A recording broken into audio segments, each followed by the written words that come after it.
বলছি আমি মুসলিম ধর্মের অনুসারী। যেহেতু নামটার কারণে কোশ্চেন থাকে, আগে ক্লিয়ার করে দিলাম। এছাড়া ব্যক্তিগত আমি 25 ব্যাচের একজন কর্মকর্তা, বিশেষ 25 ব্যাচ।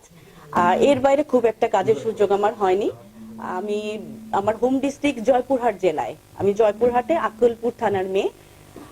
মানে ঢাকার ম্যাক্সিমাম কাজ করার সুযোগ হয়েছে আমার ঢাকায়, আমি ঢাকায় কাজ করেছি।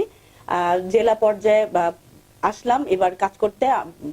প্রথম আসলাম বলতে গেলে আমার প্রথম জেলা পর্যায়ে কাজ করা।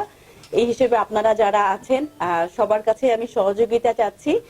বোন আছেন বা যারা আছেন গাইবান্ধাবাসী আছেন, মূলত এনারা যাতে আইন শৃঙ্খলা ঠিক মতো মানে আমরা দেখতে পারি এবং ওনারা যেন শান্তিতে থাকতে পারেন, সুন্দরভাবে আমরা একসাথে একত্র বসবাস করতে পারি, এটা একটা উদ্দেশ্য। পাশাপাশি আর একটা উদ্দেশ্য যে আমার যারা জুনিয়র কলিগ আছেন এদের দেখভালটা করা, এদের উন্নয়ন বা যেটা আমি বলবো এটা যদি ঠিক মতো কাজ করতে পারেন, এদের সুযোগ সুবিধা দেখা, মূলত এই দুটো